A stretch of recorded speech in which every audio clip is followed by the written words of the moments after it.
Olá, somos alunos do Instituto Federal de Educação, Ciência e Tecnologia da Bahia. Estamos cursando o quarto ano de Petróleo e Gás Natural.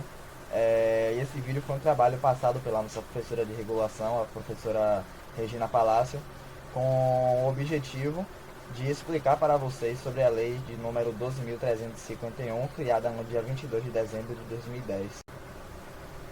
Bom, vou apresentar para vocês aqui o sumário que diz sobre o que vamos abordar em cada um de nossos slides.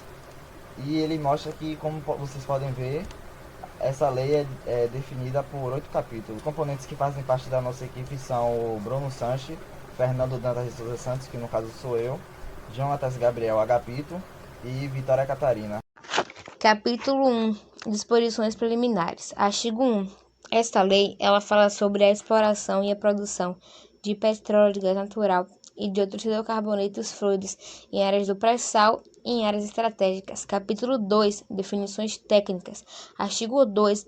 Ele é dividido por partes. Eu irei falar resumidamente sobre algumas delas. Partilha de produção é o regime no qual o contratado exerce sua atividade por conta e risco, e em caso de descoberta comercial, ele adquire o direito à apropriação do custo em óleo.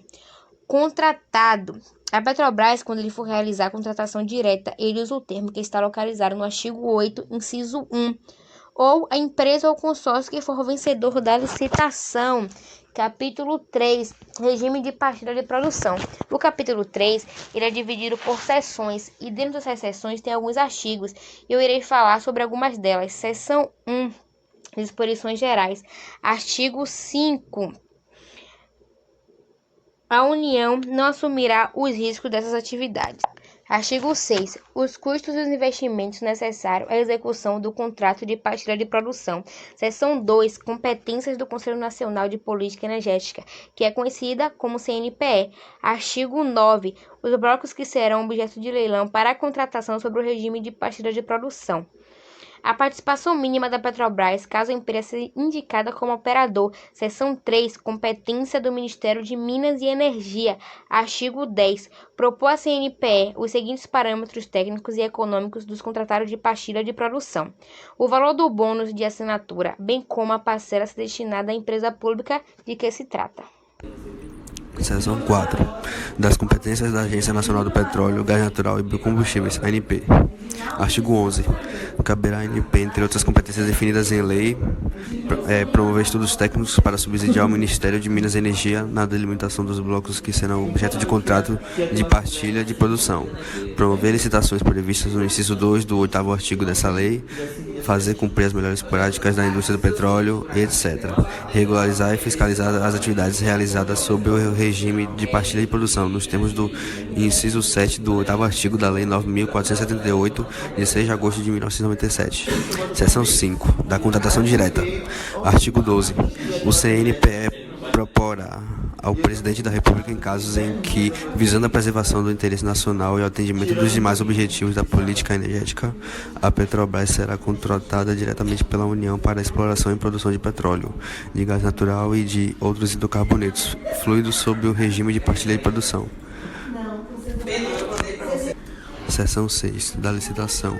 A licitação para a contratação sob o regime de partilha de produção obedecerá ao disposto nessa lei, nas normas a serem expedidas pela ANP e no respectivo edital. Subseção 2. Do julgamento da licitação. Artigo 18. O julgamento da licitação identificará a proposta mais vantajosa segundo o critério da oferta de maior excedente em óleo para a União, respeitando o percentual mínimo definido nos termos da alínea B do inciso 3 do artigo 10. Mais no capítulo 4, da individualização da produção, no artigo 33, a ANP deverá fornecer todos os materiais necessários para a individualização da produção das empresas. No capítulo 5, das receitas governamentais, no regime de partilha de produção. Artigo 42. O regime de partilha de produção terá as seguintes receitas governamentais: royalties. Bônus de assinaturas terão 15% do valor da produção, corresponde à compensação financeira pela exploração do petróleo. O bônus de assinatura não integra o custo de óleo. Ainda no capítulo 6, da comercialização do petróleo, do gás natural e de outros hidrocarbonetos fluidos da União. Artigo 45. O petróleo, o gás natural e outros hidrocarbonetos fluidos destinados à União serão comercializados de acordo com as normas do direito privado, dispensada a licitação segundo a política de comercialização referida nos incisos 6 e 7 do artigo 9.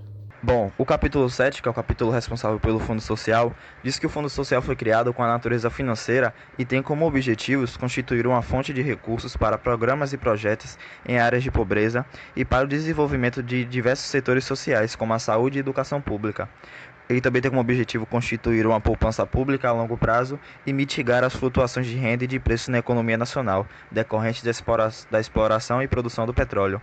Bom, o Fundo Social é constituído pelo bônus de assinatura, a receita de comercialização do petróleo e outros hidrocarbonetos, os royalties e as participações especiais oriundas do pré-sal. A política de investimento do Fundo Social é definida pelo Comitê de Gestão Financeira do Fundo Social.